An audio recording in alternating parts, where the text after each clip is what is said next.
Do you ever wake up in the morning and say to yourself, what in the world is going on? The whole place went to hell in a handbag and you don't even own a handbag. I'm telling you, if you want Xanax through your hearing aids, then this is the thing you should do. You should listen to the Randi Lupo show because she covers everything from comedians to writers and everything in between. She's entertaining and informative at the same time. She's everything that you wished your mother-in-law would be, and she isn't. But Randi, she was born in Brooklyn, New York, a different Brooklyn than most, a 2 bears old Brooklyn. Randi brings his unique outlook to the show, and Lord knows we do need a different outlook. So now, put down your lattes, because you're about to see and hear something you never heard before, and that's our host, Randi Lupo. Hi, everyone. Today we're talking to author Mike Keren. He wrote 4 Funerals, No Marriage. Welcome. Thank you, Randi. Thank you for having me. I'm really so happy to be doing this. I'm so intrigued by your book. Can I ask you what made you write this? This is your memoir. What prompted you to write this? So it's a bit of a longer story, but I'll try to make it short. So the memoir is about caregiving to my parents and to my in-laws, and my mom was the last of my parents to die. And the day after she died, I felt freed up in some ways, and I picked up the phone and I called a comedy school and started taking lessons to do stand-up comedy. And I did that for a couple of years and found that, I was pushing 50. It was a very young person's game, I felt, and I was discouraged by all the homophobia and racism and sexism that I encountered in comedy. So I stopped doing that and decided that I was going to take some writing classes. And I had just finished treatment for prostate cancer, and I thought I was going to write about my experiences with prostate cancer. But when I sat down in class and started writing this memoir about my parents, spilled out. And I was able to channel a lot of my comedy stuff into it and things like that. So as I like to say, 4 Funerals, No Marriage is a funny book about really tragic, sad things. I would so agree. And you draw us in from the get-go. Mm-hmm. Chapter 1, you lay everything out. You don't hold back. And you really get to know your story. You feel like you get to know where your sense of humor came from, how your interactions with the family, all happening mostly through hospitals and treatment centers, and everything in between. It's you get to see the dynamic between you and your parents, Tom and his parents, and it was amazing. I mean, it makes sense why you signed up for the comedy class. Your comedy shines through in the writing. I mean, I was laughing when obviously it's very upsetting, a lot of it, but and the uncomfortableness of being with your parents as their caregiver, and they're just ripping clothes off of them, and you're seeing things that normally you wouldn't really want to be seeing. Right. So, you're referencing the start of the book, and it starts on a day that my parents, who I love very much but could be very difficult, had decided they wanted to leave their retirement home in North Carolina, where they were pretty unhappy, and move back to New Jersey. And they came up, and within 2 days my father had a stroke, and 2 days later my mother had a heart attack. And so I have them both in the hospital at the same time. And meanwhile, I'm also starting a new job and a whole new career at the time. And in this one day when my mother got hospitalized, I had what I call the triple play, where I saw my mother's breast, my mother's vagina, and my father's penis all on the same day. And I felt like Oedipus. I wanted to poke my eyes out, And I can't blame. And I just want to tell you, I'm so happy you put up the boundary. Did not put your father's penis cream on. That was very good. I was so happy that you did. Well, that was like a relief to me that you told him no. Right. And I tried to capture their personalities, my personality, and also some of the history. I mean, that scene with my dad wanting me to put cream on his penis, it mirrored a situation 30 years before when my grandmother was dying, and she was asking my father for some uncomfortable things as well. So, and he set that boundary not as nicely as I did, or without as much humor as I tried to do. But. Exactly. Right. You are also a psychologist for everyone to correct. know. So, and I had I had remembered talking to you a number of years ago, and I was interested, and I said, Mike, what brought you into the field? What made you want to be a therapist? And you told me I want to fix my mother. And That's why a lot of therapists become therapists. This idea that we could fix our mothers. And when I realized I couldn't, I lost a little bit of interest in it. I mean, I refound it and things, but yeah, I mean, I think my mom was a depressed and somewhat embittered person, and I inherited a lot of that from her. So I thought, I mean, I don't know there was a conscious decision. I've learned that later in my own therapy. That was kind of what I was looking to do, but yeah, so. And even though it was like a challenging relationship, you and her were very close. Throughout her life, throughout my life, I was. I laugh sometimes. I say I was the daughter my mother always wanted. You were her favorite. I know you're not allowed to talk. I know No. It seemed to me that you were absolutely her favorite. was my mother's favorite. My older brother, may he rest in peace, was probably my dad's favorite. And I have a little brother who, was the compensatory favorite. Like he was 7 years later. I think they felt like, oops.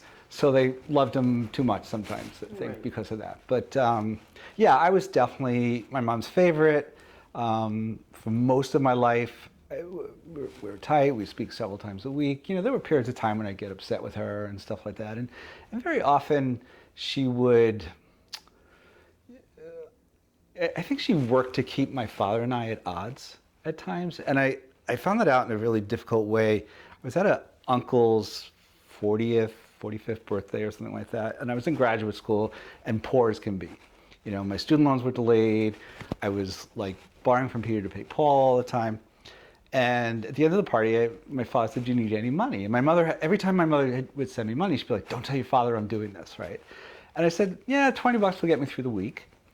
And he crumpled a bill and handed it to me. I put it in my pocket. And I get home and I found out he handed me like 4 20s. Oh. Right? And it suddenly dawned on me like, yeah, you know what? It's not Dad that's having a hard time with this. It's Mom and stuff. And I was pretty angry with her for a while over that, but we got past that.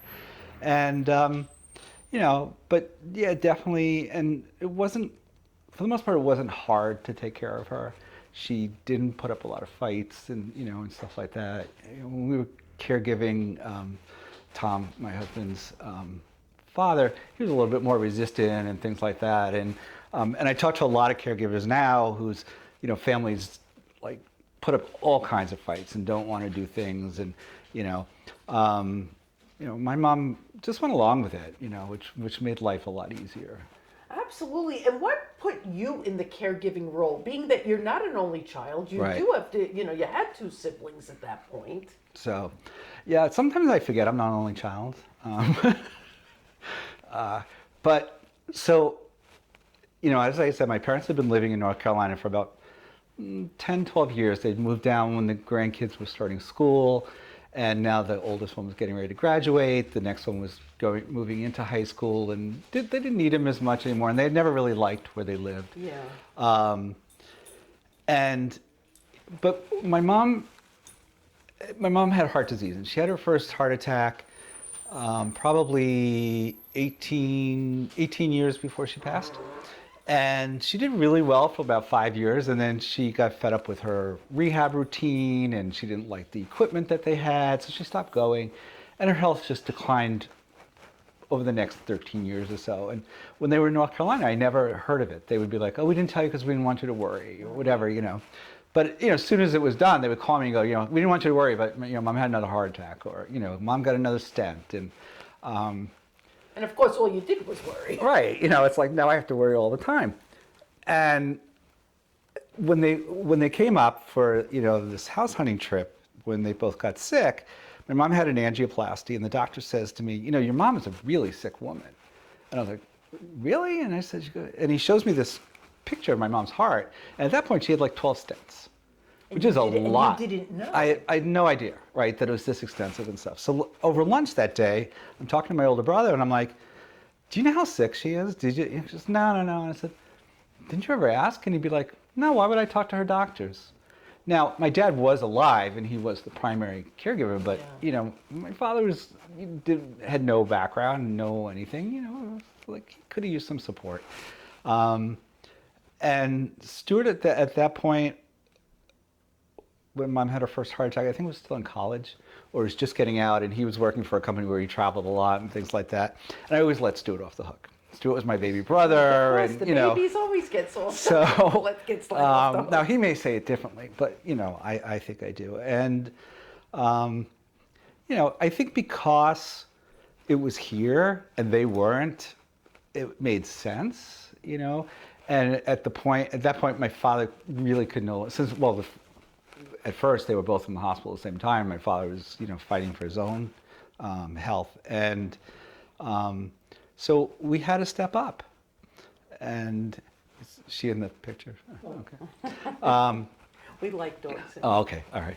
So yeah, you're stealing the show from Daddy, aren't you? Yeah. You can't compete with dogs or kids, right? So and it just. And I think I've always been a natural caregiver. I mean, I think it's partly why I became a psychologist as well. I came out in college, it was 1980. AIDS was just making its appearance in the gay community. I took care of and buried a lot of friends in those first couple of years after I got out of school. And so I knew how to do it. And so when the time came, it just felt like this was natural, I would ask my brothers when I needed help. And sometimes they would say, oh, whatever you think is best, right? And that's a piece that would drive me crazy because I wouldn't ask you if I didn't want an opinion, right? It's like, I'm here by myself. If I'm asking, it's because I want to know what the rest of you think, right? But for the most part, like if I said, Tom and I really want to go away, would one of you come up and, stay with Mom and Dad or stay with Mom? They would say yes. At one point, my little brother pushed back a little bit and said, how come you always get to say when it's going to be? And I'd be like, well, because I'm here all the time, and I'm the one who needs the break. But, if he had said, well, that time doesn't work, but we can do this time or whatever, I think we were very flexible with each other and stuff like that. I'm sure you would have been, we'll do it that weekend instead of that weekend. So, I totally get that. There were chapters in the book that are just like, they're really gut-wrenching, where your parents both needed care, physical care, and nobody was to be found. And you just, and your reactions to things and how you handled it. And like, I feel like anyone who reads the book is probably going to be able to, they're going to be able to put themselves in your shoes. Either they were already in your shoes, and if not, if they were lucky enough not to have to do this, they're going to understand, because we see your frustration and how your love for your parents, and that you would do anything for them, regardless of what it was, regardless of you even addressed that you start channeling Shirley MacLaine as her role as Aurora. Was that in terms of endearment? In terms of endearment, yeah. It's multiple occasions in the book. She takes over. It's like, it's as much her story. So, we'll see. Maybe someday she'll see the book and get a kick out of it. So. But I mean, your level of anger and how you advocate for your parents. It's, I mean, I have to be honest. When I saw that, it's a little morbid, but I said, "Oh my goodness!" When it gets to be the end of my life, I hope I have a caretaker like you that's going to advocate for me and be there for me like you were. Right. Not to be a salesman, but anybody who's worried about whether their kids will know how to take care of them, I think this is the perfect book for them to give their kids for Christmas this year. With a little note that says, just in case you're wondering how to take care of me. That's not a bad idea. I should give this to my daughters, So, one of the marketing reps I once talked to about the book said exactly that, this is a book that people will identify with you, the ones that pick it up. And then they're going to buy it and give it to their siblings, and they're going to give it to their children for that exact reason, right? Because because of the humor, I think it makes it more palatable. right? And one of the things that I think this book is great for Makes it very palatable, Right. because some of these, but this is very difficult times that you had. And what was this, in a matter of how many years did So it basically was over 2.5 years. So this? And you lost 4 people in 2.5 years? my father-in-law, who was the first loss that I cover in the book, that was several years before, and it kind of set us up for the roles we would play. But my mother-in-law, my mother, and my father went in a 2.5 year period. My mother-in-law and my mom in a 7-month period. Right, and what's really there are moments that certain things are forecast, they're going to happen, things like that around it. So I don't want to give away too much. I want people to want to read it. Of course. So, but I think the book, one of the things that I like to talk about in terms of the book is having those hard conversations, right, about how you want your end of life, how you want. What you want to have done with your remains, right? My father, agreed to be cremated because my mom wanted to be cremated. My mom wanted her ashes in New York Harbor. He never told us what to do with them, right? So they basically sat in the trunk of the car for a while. And I know people are like, yeah, my husband's in my closet, my father's, in the attic. I could so relate to this. Right? I could so relate to this. So, and it's, I think if you have these conversations, my dad, they had living wills and that kind of stuff. And my father never wanted to be intubated. He never wanted life support. And then he was being prepped for a test and he had a massive heart attack. And they told me the only way they could save him was to intubate him. And he accepted it because I think he was scared to death at that moment. Understandable. Right. I think we all would at that moment. So then he ends up on life support. And, so he's got tubes down his throat, and I bought him a little board to write to us on, and the doctor walked in one day when he was like writing to me, and it's like, he should be saving his energy to heal, and then put my father in an induced coma without like giving us a chance to say goodbye or whatever. So I think the other conversation is really issues with the healthcare system today, right? And everybody's focused on how we pay for healthcare, but I think how we pay for healthcare is really impacting how we deliver it. And I think hospitals are understaffed. I think doctors have lost the humanity that they, like I grew up on Marcus Welby, right? Marcus Welby made house calls, right?